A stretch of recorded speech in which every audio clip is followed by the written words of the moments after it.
किस पाप के कारण मां को दुख देने वाली संतान पैदा होती है। नमस्कार दोस्तों, स्वागत है आप सभी दर्शक भाइयों का फिर से हमारे YouTube चैनल दर्पण ज्ञान गंगा में। प्रिय दोस्तों, आज भी आपके लिए इस वीडियो में लेकर के आए हैं एक नई जानकारी, जिसमें आज की चर्चा है कि किस पाप के कारण मां को दुख देने वाली संतान पैदा होती है। इस संबंध में इस वीडियो में आज बात करेंगे और आपको समझाने का पूरा प्रयास करेंगे कि भाई ऐसा कौन सा पाप स्त्री के द्वारा हो गया है जिससे आज कलयुग में मां को दुख देने वाली संतान पैदा हो रही है। जानकारी जो आपके लिए लेकर के आए हैं, ये जानकारी स्त्री जात के लिए बहुत ही महत्वपूर्ण और उपयोगी है। आपसे निवेदन है कि आप हमारी इस वीडियो के लिए शुरू से अंत तक ही देखें, अर्थात इस कहानी को ध्यान पूर्वक ही सुने। चलिए दर्शक भाइयों, अब शुरू करते हैं ये कहानी। प्रिय दोस्तों, एक समय की बात है, कैलाशपति भगवान शिव जो थे अपने कैलाश पर्वत पर बैठे हुए थे। तो एक दिन देव ऋषि नारद भ्रमण करते हुए कैलाश पर्वत पर पहुंच जाते हैं। भगवान शिव के पास में जब नारद पहुंचे हैं तो उनको प्रणाम किया। भगवान शिव ने नारद का स्वागत सम्मान किया और कहा कि आइए नारद, बहुत दिन के बाद में आपको आना हुआ है और सब कुशल मंगल तो हैं। देव ऋषि नारद कहते हैं कि हे देवादिदेव, सब कुशल मंगल है, आपकी कृपा है, लेकिन हम बड़ी आस लेकर के आपके पास में आए हैं, बहुत ही जिज्ञासा लेकर के आए हैं, हमारी जिज्ञासा को शांत करें। भगवान से पूछते हैं कि हे नारद, क्या जिज्ञासा को लेकर के तुम आए हो, क्या तुम्हारी जिज्ञासा है? तब देव ऋषि नारद कहते हैं कि हे प्रभु, हे देवादिदेव, हम जब मृतलोक में भ्रमण करने के लिए गए तो मैंने वहां देखा कि जो मां की संतानें हैं, जो मां के पुत्र हैं, वो मां को गालियां दे रहे हैं, घर से बेघर कर रहे हैं, मार पीट करके घर से बाहर अपनी मां को निकाल रहे हैं। इसका क्या कारण है? ऐसा पुत्र अपनी मां पर अत्याचार क्यों कर रहा है? अपनी मां के ऊपर एक बेटा ऐसा जुल्म क्यों ढा रहा है? इसका क्या कारण है? बस यही जिज्ञासा को लेकर के हम आपके पास में आए हैं। हे प्रभु, हमारी जिज्ञासा को शांत करें। तो दोस्तों, भगवान शिव कहते हैं कि हे नारद, जो आप पूछना चाहते हैं कि ऐसा क्या है जो एक बेटा अपनी मां के ऊपर जुल्म ढा रहा है, अपनी मां को गालियां दे रहा है, अपनी मां को मार पीट रहा है, इसका कारण है। तुम्हें नहीं मालूम नारद, एक गाय का श्राप लगा हुआ है और उस गाय के श्राप की वजह से एक बेटा अपनी मां के ऊपर जुल्म करता है, गालियां देता है, मारता पीटता है, घर से बाहर निकालता है। यही कारण है। नारद पूछते हैं कि हे देवादिदेव, गाय ने श्राप क्यों दिया है जिसकी वजह से बेटा मां के ऊपर जुल्म ढाता है? तब देवादिदेव भगवान शिव कहते हैं कि हे नारद, आइए इस संबंध में मैं तुम्हारे लिए एक कहानी सुनाता हूं और इस कहानी के द्वारा तुम्हारी जिज्ञासा शांत हो जाएगी और तुम्हारी शंका का समाधान हो जाएगा। ध्यान पूर्वक कहानी सुनो और इस कहानी को सुनने के बाद इसे जनाधार में प्रचार करना। यह स्त्री जात के लिए बहुत ही कल्याणकारी होगी। देव ऋषि नारद कहते हैं कि हे प्रभु, आप कहानी सुनाने की कृपा करें, मैं ध्यान पूर्वक आपकी कहानी सुनूंगा। तो दोस्तों, भगवान शिव जो है देव ऋषि नारद को कहानी सुनाने लगते हैं और कहते हैं कि हे नारद, एक समय की बात है, दक्षिण दिशा में तुंगभद्रा नदी के किनारे पर एक आत्मदेव नाम के ब्राह्मण रहते थे। वह ब्राह्मण जो थे बहुत ही सीधे स्वभाव के थे, सज्जन भी थे, भगवान का भजन और संकीर्तन किया करते थे, बड़े प्यार से ध्यान से पूजा पाठ भी किया करते थे। उनके एक पत्नी थी जिसका नाम था धुंधली। धुंधली उसका नाम था, तो उसके अंदर अवगुण भी थे। वैसे तो धुंधली घर में कार्य करने वाली थी, सब काम को कर लिया करती थी, लेकिन उसकी जो आदत थी वो गलत थी। गुण की बजाय उसके अंदर अवगुण अधिक थे। वह अपने पति को दुख देती थी, लड़ाई झगड़ा किया करती थी, बात बात पर अपने पति से कलह करती थी, सही समय पर अपने पति को भोजन भी नहीं देती, कोई भी बात होती तो उससे पहले लड़ाई करने लगती। आत्मदेव जो थे अपनी पत्नी के विचारों से, अपनी पत्नी धुंधली की ये आदत से बहुत ही दुखी रहते थे। लेकिन वह भगवान के पुजारी थे, इसलिए भगवान की इच्छा समझ करके उससे कुछ नहीं कहते थे। पत्नी के द्वारा दिए हुए दुख को हर इच्छा समझ करके वह भूल जाते थे और प्रसन्न होकर के घर पे रहते थे। लेकिन आत्मदेव के लिए एक बहुत बड़ा दुख था, पत्नी से ज्यादा दुख था। नारद पूछते हैं कि हे देवादिदेव, आत्मदेव ब्राह्मण के लिए पत्नी से ज्यादा और बड़ा कौन सा दुख था?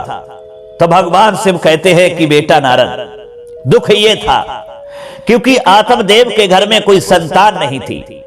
पत्नी धुंधली के गर्भ से कोई संतान पैदा नहीं हुई, ना तो बेटा हुआ ना कोई बेटी हुई। आत्मदेव ब्राह्मण निर्वंशिया था और उसकी पत्नी धुंधली बांस थी। जब भी आत्मदेव समाज में निकल करके जाता तो वह समाज आत्मदेव के लिए निर्वंशिया कहा करता था और पत्नी धुंधली के लिए बांझ की दृष्टि से देखता था और यह भी कहता कि इस आत्मदेव ब्राह्मण निर्वंशिया के जो दर्शन कर लेता है तो पूरा दिन उसका कोई भी कार्य नहीं होता, उसे कोई भी कार्य में सफलता नहीं मिलती, उसका पूरा दिन खराब हो जाता है। इसके दर्शन करना भी हानि पहुंचाता है। इस तरह से आत्मदेव को देख करके समाज के लोग अपवाद करते थे, ऐसी ऐसी बातें करते थे। इसको सुनकर के आत्मदेव बड़ा दुखी होता था। एक दिन की बात है, आत्मदेव को बहुत बड़ा दुख हुआ। उसने सोचा कि आज यदि हमारी संतान होती तो समाज के लोग हमको निर्वंशिया नहीं कहते, ऐसे ताने भरे अपमान भरे शब्द हमसे नहीं कहते। पत्नी से तो कोई सुख प्राप्त नहीं है, पत्नी से तो दुख ही है, लेकिन हम उस दुख को दुख नहीं समझते। ये हमारे लिए सबसे बड़ा दुख है क्योंकि समाज जो है हमें एक दोषी के नजर से देखती है। ऐसी जिंदगी से क्या फायदा, इससे तो अच्छा है कि मर जाएं और अपनी जिंदगी की कहानी को खत्म कर दें। ऐसे अपमान भरे शब्द तो हमको सुनने के लिए नहीं मिलेंगे। दोस्तों, भगवान शिव कहते हैं कि हे नारद, आत्मदेव ब्राह्मण ने समझ लिया कि अब हमारे यहां कोई संतान नहीं हो सकती है, अब हमें यहां से जाना चाहिए और कहीं जाकर के अपने प्राणों को त्याग देना चाहिए, मर जाना चाहिए। यही सोच करके आत्मदेव जो ब्राह्मण थे वह मरने का निश्चय करके अपने घर से निकल जाते हैं और चलते चलते एक भयानक जंगल में पहुंच गए। उसी जंगल में एक सरोवर था और उसी सरोवर के किनारे पर बैठ गए, जल पिया और किनारे पर बैठ गए, अपने माथे पर दोनों हाथ रख लिए और सोचने लगे कि हे प्रभु, हमने ऐसे कौन से जन्म में पाप किए हैं जो आज हमारे जीवन में नौबत यहां तक आ पहुंची है कि आज मैं मरने के लिए आया हूं। कहते हैं कि आत्महत्या करना पाप होता है, लेकिन मैं जीव ही तो नहीं सकता। समाज के ऐसे अपमान भरे शब्दों से मर जाना ही अच्छा है। बैठा बैठा आत्मदेव एक सरोवर के किनारे पर सोच रहा था और तब तक क्या हुआ, भगवान शिव कहते हैं कि हे नारद, उसी समय वहां पर एक सन्यासी का आना हुआ। एक सन्यासी आता है, वो भी सरोवर में जल पीता है और जैसे ही आत्मदेव ब्राह्मण को बैठा हुआ वहां पर वह सन्यासी देखता है। सन्यासी विचार करता है कि इतने बड़े जंगल में ये पुरुष किनारे पर बैठा बैठा क्या सोच रहा है, लगता है ये बहुत दुखी है, ये कोई विपत्ति का मारा हुआ है। और इधर तब तक आत्मदेव ने उन सन्यासी को जब देखा तो आत्मदेव वहां से उठते हैं और सीधे सन्यासी के पास में पहुंच जाते हैं, उनके चरणों पे माथा रख देते हैं। सन्यासी झुक करके आत्मदेव को उठाते हैं और जब आत्मदेव अपना सिर ऊपर उठाते हैं तो गहरी सांस लेते हुए आत्मदेव रो रहे होते हैं। भगवान शिव कहते हैं कि नारद, सन्यासी ने पूछा कि लगता है आप कोई ब्राह्मण हैं, क्या नाम है तुम्हारा? और तुम भयानक जंगल में क्या करने के लिए आए हो, और तुम रो रहे हो। कौन सी मुसीबत तुम्हारे ऊपर आन पड़ी है, कौन सी विपत्ति ने तुमको घेर लिया है, क्या बात है। तब आत्मदेव ब्राह्मण कहते हैं कि हे महाराज, मेरा नाम आत्मदेव है, मैं तुंगभद्रा नदी के किनारे पर रहता हूं। दुख का कारण यह है कि मेरे मरने के अलावा जीवन में अब कुछ बचा नहीं है। सन्यासी पूछते हैं कि वही तो जानना चाहता हूं कि ऐसी क्या बात है जो मरने के अलावा जीवन में कुछ बचा ही नहीं है। तब आत्मदेव हाथ जोड़ करके कहते हैं कि हे प्रभु, बात यह है कि हमारी जो पत्नी है वो बहुत ही कर्कशा है, हर समय कलह पैदा करने वाली है, हमें दुख देती है, लड़ाई झगड़ा करती है, लेकिन हम हर इच्छा समझ करके उसके ये लड़ाई झगड़ा पर हम ध्यान नहीं देते। लेकिन सबसे बड़ा दुख महाराज ये है, हमारे यहां कोई संतान नहीं है। हमारी पत्नी धुंधली के गर्भ से कोई बच्ची भी पैदा नहीं हुई। समाज के लोग हमारे लिए अपमान भरे ताने मारते हैं, कहते हैं कि ये तो निर्वंशिया है और इसकी पत्नी बांझ है, इसके जो दर्शन कर लेता है उसका पूरा दिन कोई कार्य नहीं बनता, ये तो बहुत बड़ा दोषी है, निर्वंशिया के दर्शन करना बहुत ही गलत है। हे महाराज, हमने पुत्र प्राप्ति के लिए बहुत धर्म किया, यज्ञ किए, लेकिन हमारी मुराद फिर भी पूरी नहीं हुई। हमारे संतान न होने के कारण हमारे पितृ भी दुखी हैं।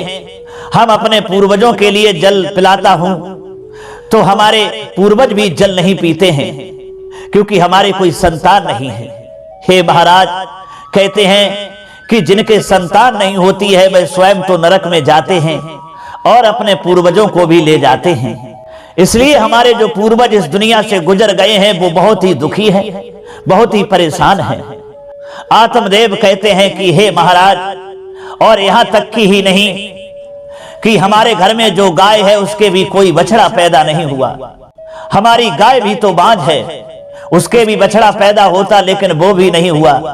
हम देवताओं के लिए अगर कुछ खिलाते हैं, पूजा पाठ करते हैं, तो देवता भी प्रसन्न होकर के पूजा पाठ हमारी नहीं लेते हैं, हमारे प्रसाद को ग्रहण नहीं करते, क्योंकि मैं निर्वंशिया हूं, हमारे कोई संतान नहीं है। और इसी दुख से पीड़ित होकर के हम यहां जंगल में मरने के लिए आए हैं।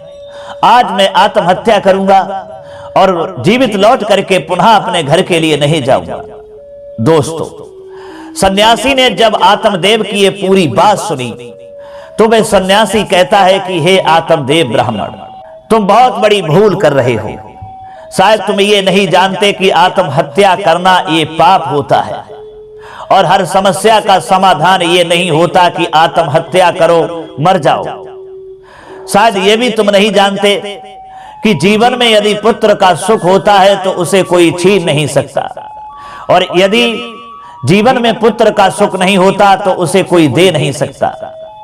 इधर दोस्तों, सन्यासी कहता है कि हे ब्राह्मण, शायद तुम नहीं जानते पुत्र देना या ना देना ये तो एक परमपिता परमेश्वर की कृपा हुआ करती है, और तुम भूल कर रहे हो कि पुत्र के बिना मरना चाहते हो। ये भी तुम नहीं जानते कि पुत्र से पिता को कभी सुख नहीं मिलता, और पुत्र से पिता का कभी नाम नहीं चलता। आत्मदेव पूछते हैं, महाराज वो कैसे?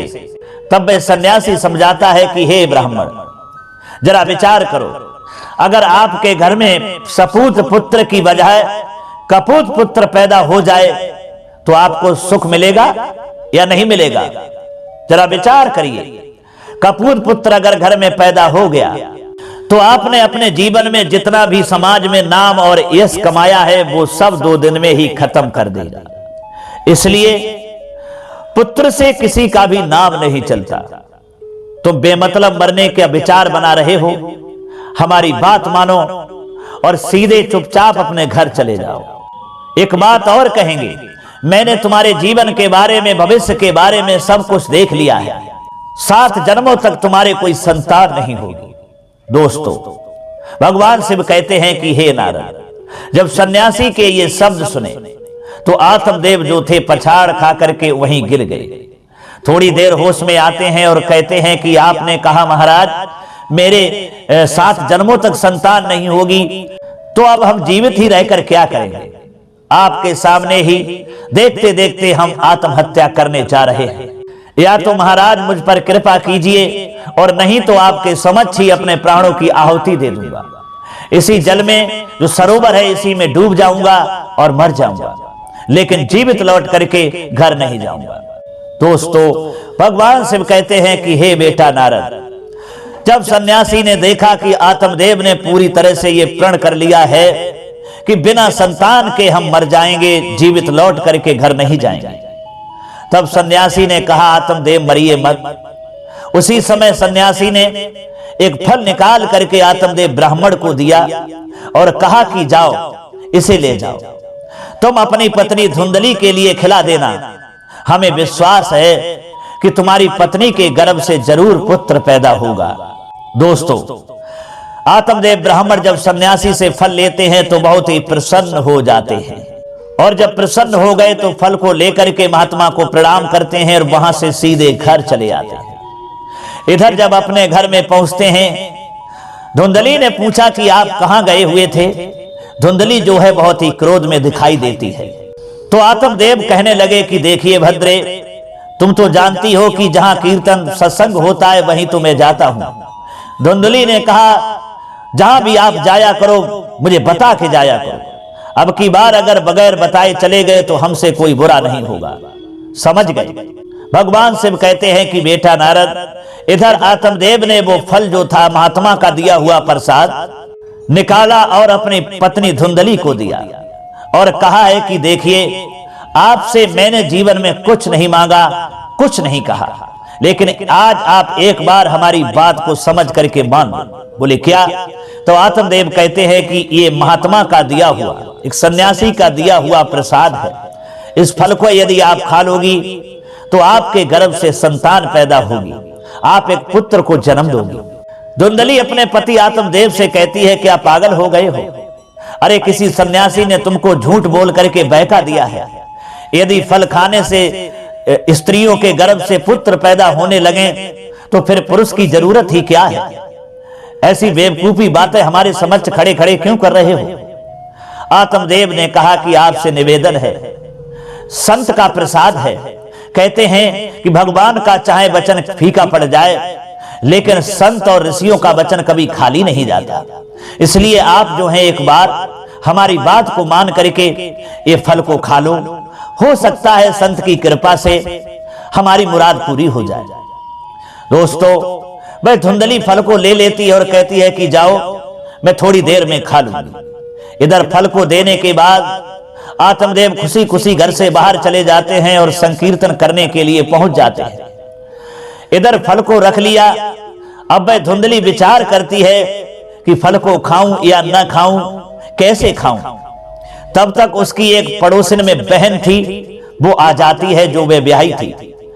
वह वहां पर आई और उसने धुंधली को जब चिंतित देखा तो सवाल कर दिया कि बहन क्या बात है, आज तुम्हारे चेहरा पर कुछ चिंता झलक रही है, क्या परेशानी है? दोस्तों, भगवान शिव कहते हैं कि हे नारद, तब वह धुंधली अपनी पड़ोसन वाली बहन से कहती है कि हे बहन, हमारे महाराज एक फल लेकर के आए हैं। किसी सन्यासी ने वो फल दिया है और फल देकर के बहका दिया है, बेवकूफ बना दिया है।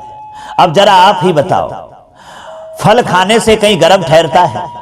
जरा विचार करने वाली बात है। पहले तो फल खाने से गर्भ रुकेगा नहीं, और यदि गर्भ ठहर भी गया तो हमारे उदर में बहुत पीड़ाएं होंगी, हमारे उदर में बहुत दर्द होंगे, जो हमसे वह पीड़ाएं सहन नहीं होंगी। जरा विचार करो बहन, यदि गर्भ ठहरने के बाद में और हमने बच्चे को जन्म दिया तो कहते हैं कि जिस समय मां बच्चे को जन्म देती है तो उस समय जो मां के लिए पीड़ा होती है वो शायद जीवन में उस पीड़ा के बराबर कोई पीड़ा नहीं होती, और वो पीड़ा हमसे कैसे सहन होगी? मैं किस तरीका से बच्चे को जन्म दे पाऊंगी? हे बहन, चलिए हमने बच्चे को पीड़ा को सहकर जन्म दे भी दिया, तो जब बच्चा पैदा होगा तो उसका पालन पोषण करने में हमें परेशानी होगी। खुद गीले में सोना पड़ेगा, उसको सूखे में सुलाना पड़ेगा। हमारा जितना भी श्रृंगार, हमारे ऐशो आराम है वो सब खत्म हो जाएंगे। हमारा जीवन बर्बाद हो जाएगा बच्चे के पालन पोषण करने में। हे बहन, कोई ऐसा हमारे लिए रास्ता बताओ जिससे मैं फल खाने से बच जाऊं और अपने पति के लिए यह साबित कर दूं कि मैंने फल खा लिया है। तो दोस्तों, भगवान शिव कहते हैं कि हे नारद, वह उसकी जो पड़ोसन वाली बहन थी वह कहती है धुंधली से कि अरे बहन, इतनी परेशान क्यों हो रही हो, मैं आपको रास्ता बता रही हूं। बोले क्या? तब वह पूछती है कि आप पहले ये बताओ कितनी देर से ये फल आया हुआ है। धुंधली कहती है कि बस थोड़ी देर हुआ है। तब वह कहती है कि हे बहन, जितनी देर ये फल आए हुए आपके घर में हुआ है उतनी देर से हमारे गर्भ ठहर चुका है। आप चिंता क्यों कर रही हो? समय के अनुसार मैं एक बच्चे को जन्म दूंगी और वो बच्चा मैं आपको ला करके दे दूंगी और किसी न किसी बहाने से हमें अपने घर में बुला लेना। मैं बच्चे का पालन पोषण कर दूंगी और उसे दुग्धपान कराती रहूंगी। दोस्तों, धुंधली कहती है फिर इस फल का क्या करूं? तब वह उसकी पड़ोसन वाली बहन कहती है कि इसमें चिंता करने वाली बात क्या है? तुम्हारे घर में जो गाय पली है ना, वो भी बांझ है। इस फल की तासीर, इस फल का असर भी पता चल जाएगा, इसका भी प्रैक्टिकल हो जाएगा कि महात्मा के दिए हुए प्रसाद में कोई शक्ति है या नहीं है। ऐसा करो, ये फल जो है तुम अपनी गाय को खिला दो। दोस्तों, भगवान शिव कहते हैं कि हे बेटा नारद, उस पड़ोसन वाली बहन की सहमति के अनुसार उस धुंधली ने जाकर के वह फल गाय को खिला दिया। धीरे धीरे धीरे धीरे समय बीतने लगा। समय अनुसार धुंधली की उसी पड़ोसी वाली बहन ने एक बच्चे को जन्म दिया और उस बच्चे को लेकर के धुंधली के पास में आया और कहा कि लीजिए बहन, ये बच्चा आपका है, इसके बदले में बहुत सारा धन हमारे पति को दिलवा देना। बोले ठीक है। बच्चे को देकर के वह उसकी पड़ोसन वाली बहन जो थी वह अपने घर चली गई। इधर धुंधली ने खबर भिजवाई है आत्मदेव ब्राह्मण के लिए कि धुंधली ने एक बच्चे को जन्म दिया है। ये जब देखा तो आत्मदेव बड़ा ही प्रसन्न हुए, बहुत ही खुश हुए। सोचने लगे महात्मा की कृपा से आज हमारे घर में संतान पैदा हो ही गई।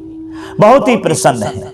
इधर भगवान शिव कहते हैं कि नारद, उस सन्यासी की कृपा से जो फल गाय के लिए खिलाया था उसने भी समय के अनुसार एक बच्चे को जन्म दिया। सारा शरीर तो उसका मनुष्य जैसा था, लेकिन कान जो थे उसके गाय जैसे थे। आत्मदेव ब्राह्मण ने देखा कि हमारी गाय ने भी एक बच्चे को जन्म दिया है।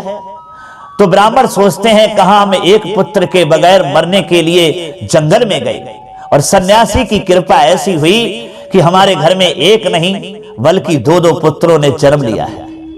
अब तो आत्मदेव ब्राह्मण बहुत ही खुश हैं, दान लुटा रहे हैं। उसके बाद उन बच्चों का नामकरण करवाया। जो धुंधली के लिए उसकी बहन के द्वारा संतान मिली थी उसका नाम धुंधकारी रखा और जो गाय के द्वारा संतान पैदा हुई थी उसका नाम गोकर्ण पड़ा। गाय जैसे कान थे इसलिए उस बच्चे का नाम गोकर्ण पड़ा। इधर भगवान शिव कहते हैं कि हे बेटा नारद, जो गाय दूध देती है वह धुंधली उस गाय का दूध सब अपने बेटा धुंधकारी को पिलाती है जो उसकी पड़ोसन वाली बहन का बच्चा था। और इधर उस गोकर्ण के साथ में भेदभाव करती है। अगर आत्मदेव ब्राह्मण समक्ष होते हैं तो थोड़ा बहुत दूध पिला देती है और जिस समय आत्मदेव ब्राह्मण सामने नहीं होते हैं तो उस समय भेदभाव इतना करती है कि सारा गाय का दूध जो है वो धुंधकारी के लिए पिला देती है और गोकर्ण को भूखा रखती है। बहुत भेदभाव करती है। सोचती है कि ये कहां गाय के द्वारा पैदा हो गया, इसको किस तरीका से दुनिया से हटाया जाए। रात दिन यही विचार करती रहती है। भगवान शिव कहते हैं कि एक दिन की बात है, आत्मदेव ब्राह्मण जो थे कहीं तीर्थों के लिए चले जाते हैं। कुछ दिन के लिए जब घर से चले गए और इधर उस धुंधली ने बड़ा सुंदर मौका देखा, विचार किया यही मौका है इस गोकर्ण के लिए इस दुनिया से हटाने का, अब हम इसको जीवित नहीं छोड़ेंगे।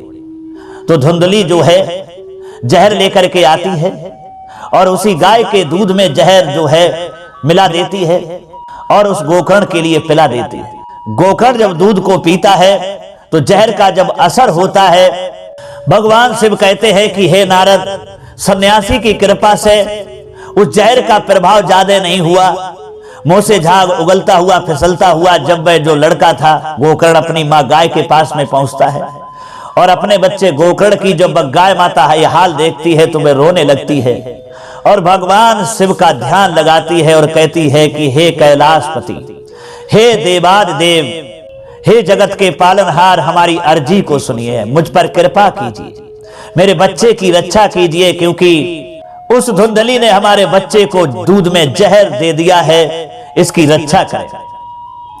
गाय रोती हुई जब भगवान शिव का ध्यान लगाती है तब भगवान शिव रक्षा करते हैं, उस जहर को खींच लेते हैं। थोड़ी देर के बाद में वह बच्चा स्वस्थ हो जाता है। भगवान शिव कहते हैं कि बेटा नारद, जिस समय धुंधली ने गोकर्ण के लिए दूध में जहर दिया था उस समय 1 साल की अवस्था गोकर्ण की थी। जब वह बच्चा बच गया तब गाय को क्रोध आता है और गाय जो है वो श्राप देने लगती है और कहती है कि जाओ, आज से हम स्त्री जात के लिए ये श्राप देती हूं कि जो स्त्रियां मां बनने के बाद में अगर अपने बेटों से या दूसरे के बेटों से या अपने परिवार के बेटों से यदि खाने पीने में भेदभाव करेंगे या किसी तरह का भी भेदभाव करेंगी तो आगे चल करके उन्हीं के बेटा उन्हें दुख देंगे, उनका अपमान करेंगे, उन्हें गालियां देंगे और घर से बाहर निकालेंगे, अर्थात उनके गर्भ से दुख देने वाली संतान ही पैदा हो।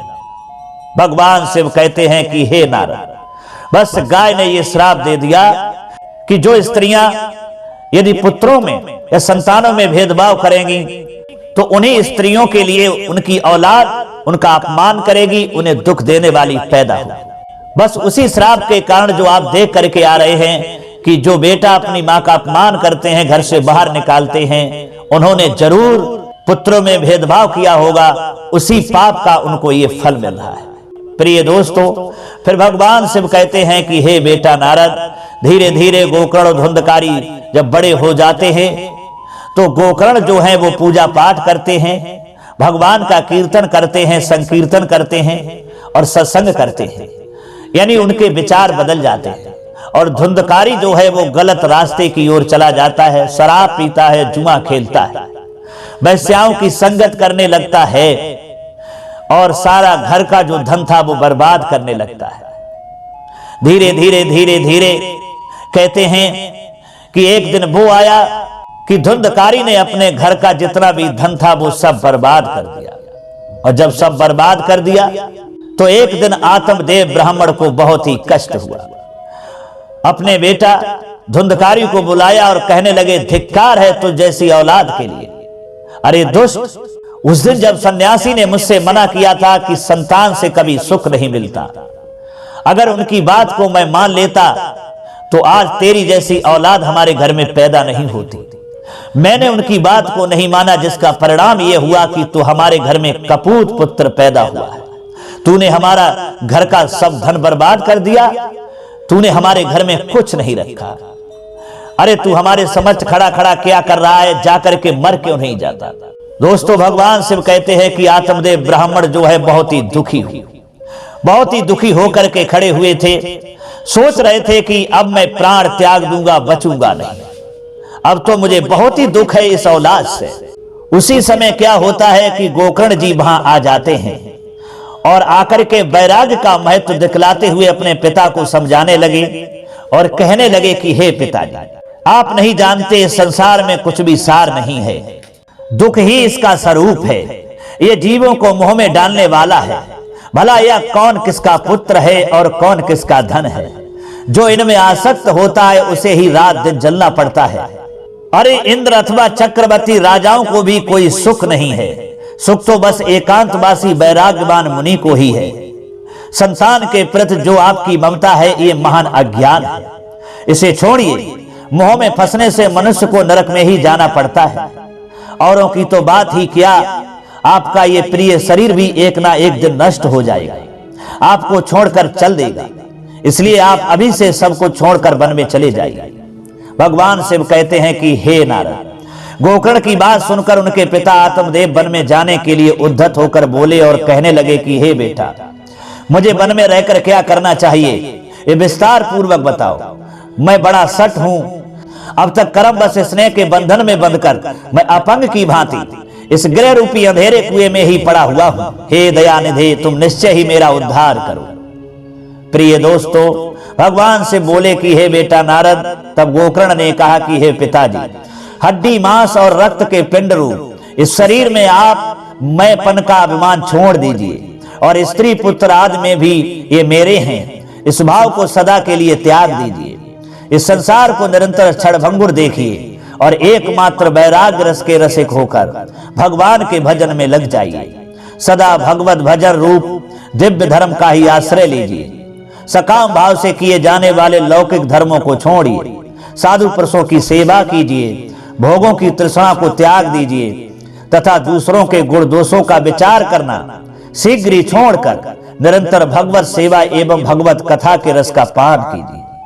भगवान शिव कहते हैं कि हे नारद, इस प्रकार पुत्र के कहने से आत्मदेव 60 वर्ष की अवस्था बीत जाने पर घर को छोड़कर स्थिर चित्त से वन को चले गए और वहां प्रतिदिन भगवान श्री हरि की परिचर्या करते हुए नियम पूर्वक 10वें स्कंद का पाठ करने से उन्होंने भगवान श्री कृष्ण चंद्र को प्राप्त कर लिया। तो दोस्तों, भगवान शिव ने कहा है कि हे नारद, अब तो इस कहानी के द्वारा तुम्हारे प्रश्न का उत्तर मिल गया होगा, तुम्हारी जिज्ञासा शांत हो गई होगी। नारद कहते हैं हाँ, अब हमारी जिज्ञासा शांत हो गई है और मैं समाज कल्याण के लिए इसका प्रचार प्रसार भी करूंगा। अब हमें पता चल गया है कि माँ को दुख देने वाली उसके गर्भ से औलाद पैदा क्यों होती है। वो इसीलिए होती है क्योंकि जो स्त्रियां बच्चों में भेदभाव करती हैं उन्हीं का आगे चल करके औलाद अपमान करती है और उन्हें घर से निकाल देती है। दोस्तों, बार बार प्रणाम करने के बाद खुश होकर के नारद वहां से चले जाते हैं। तो दोस्तों, कैसी लगी हमारी ये नई जानकारी, कैसी लगी ये कहानी? अगर आपको पसंद आई है तो कमेंट बॉक्स में जरूर बताना, हो सके तो अपने दोस्तों के लिए भी शेयर करना। अब क्षमा चाहते हैं, फिर मिलेंगे अगली वीडियो में किसी और चर्चा में। तब तक के लिए सब्सक्राइबर बंधु एवं दर्शक भाइयों के लिए राधे कृष्णा, ओम नमः शिवाय, हर हर महादेव।